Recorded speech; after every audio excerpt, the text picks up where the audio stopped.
Oh, chimpanzee, that is only gonna bring it down a little. That's the jingle for Karl's diary, excerpts of which we read each week.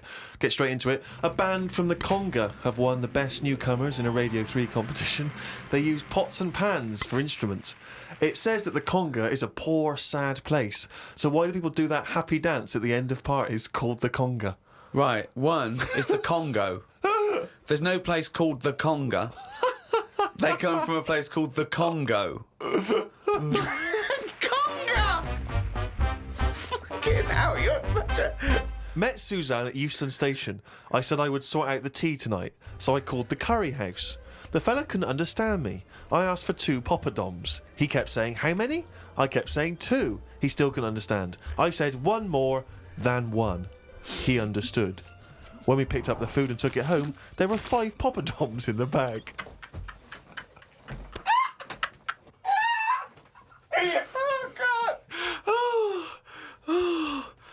Oh, God. There is a restaurant somewhere that sells knobs to eat. No, there's not. There is. No, there's not. No, there is. It says that women can't eat too many of them, and if you want a seal's knob for dinner, you have to book in advance. Right, it's gobbledygook. This is the ramblings of a madman again. It's a trend, he writes. It won't last long. It'll be like hummus. Called Ricky and asked what the difference is between the mind and the brain. Yeah, he did. That's a hell of a phone call Yeah, to get. unbelievable. Unbelievable. Ricky did explain, but I can't remember what he said. I wondered at what age you are when the mind kicks in. Okay. Ricky changed the subject and said there is an island called Spider Island. There's nothing but spiders on it. A bloke went to visit the island and said there was 1,000 types of spider in one tree.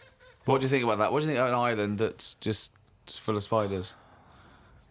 I don't know, because you need spiders. I don't know what they do, but they say a world without spiders wouldn't be good. But they sort of do something. There's something about if you did get rid of them all, it would have an effect. Well, of course it would. Get rid of anything, it would have an effect. Not everything though. Like I've said, jellyfish and what have you. Well, no. It's 97% water or something. Yeah. So how much are they doing? Just give them another 3%, make them water. And that's more useful. Give them another 3% and make them water. Oh, God. Went into the gadget shop today. It's full of stuff that we don't need. Gadget used to be a good word that made you think of James Bond with all his gadgets. The best thing I could find in the shop was a clock that ran on potatoes. We are definitely going backwards. I agree. Well, who cares about that? A little electrical impulse, so what? Had a night out with old schoolmate. Found out about more of the other lads I went to school with. One is living underground. What do you mean living underground? Not like a mole. Do you mean he's got a basement, or do you mean he digs a hole every night? My mate went to visit him and he said it had been raining really heavily and that, and it's all the rain's running in. What do you mean he went to visit him? He went down here? What's that? That's an hole in the ground. Yeah, come in. He just said, "Oh, come round see us," and he's living underground. What do you mean he's living underground? He's happy down there. He said it was really muddy and what have you. He said he won't be going back to visit him. I believe this, though. I believe someone he went to school with now lives in a hole. That doesn't shock me. You spent far too long with him, if that, now you're just happy to accept. I totally accept that. I'd be surprised if I walked round where he lived that there weren't more people living in holes. His dad wanted to throw his budgie on the fire. True. His budgie died, his dad said, let's throw it on the fire. I mean, his mum, what did your mum do? She just was worried about the other bird that was left, so she made it a bit of company by getting a rock, getting a feather off the dead budgie, sticking it on the rock, putting it in the cage. So a man living in a hole It's not is unusual. not that bizarre. Right, carry on. Watched a film about Hitler. Didn't watch all of it as it was subtitled. Can't be doing with that. Asked Suzanne if cinemas are full of deaf people when they're showing subtitled films. She said, shh, I'm trying to watch it. I said, what do you mean, shh? It's subtitled, I can make as much noise as I want. Yeah. She's a lucky, lucky woman. You must be a joy to watch a subtitled film. I mean, the concentration is up there already. It's not as easy as when you're hearing it, because you read things, but it's possible. If you had a buffoon going, I'm just going to sit here and make as much noise as I want, what's the point of that? Yeah. Do that in a cinema. Just walk into a subtitled film and go, right, everybody, Let's all do the Congo. We're having our bathroom done. The bathroom man was round at 9 this morning. We weren't allowed to use the shower because it all had to be bone dry before we could use his waterproof filler. Not that waterproof then. Went for a brew with Ricky. We talked about monkeys and how they are closer to humans than they are to apes, and how bees will drink cider to get off their heads.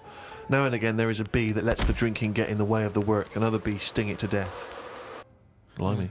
Yeah, well, there are bees. They love a drink, and they will drink pure alcohol. They love getting off it, and they fall down and they're drunk, right? But some bees get addicted in the same sort of percentage as human addiction. Like 10% of bees, they can't get enough of it. They take ethanol, they take cider apples and that, and then when they get back to the hive, they go in a bit pissed, and they've got guard bees, and they go, "Come on, we've all had a drink." Bouncers. Yeah. They sort of are, right? And they push them away, and they push them away again. Then the next time they go, "Right, I've had enough," and they give it a good hiding. And Karl couldn't get over this. I saw his face, but I knew that he was thinking of that bee with sort of like eyes rolling around his head, a little bit belligerent, with his jacket on backwards. Yeah. You know, and the bouncer going, come on, son, we've all had enough. Let's move away, Yeah. move away. You're not coming in, right? You're wearing trainers. Yeah, you know, you're wearing 3 pairs of trainers, and yeah. I'm sick of it. You know. But what I did find out, because I went home and went on the computer trying to find out about drunk bees knocking about, they're not actually meant to fly. It's only because they don't know. Fly. Well, no, but they're if they were told that you're not actually designed to fly, they wouldn't bother. No, this is that thing that goes around that aerodynamically, on the face of it, looking at the size of the wings and the body proportions and everything, that it's a surprise that they can fly. Okay, it's not that. No one's ever told them they can't, and as soon as someone tells them you're not meant to fly, they all fall out of the sky going, "Oh, what are we doing?" Like in a cartoon. No, but it's something about the confidence and that. At the moment, nobody's saying It's nothing to do to with the confidence. There is no such thing as confidence in bees. A bee never loses its nerve. That's not why it drinks. Because what are you drinking for? I'm just not confident anymore. There's no point to turn to the bottle. I can't go up there again. You're an idiot.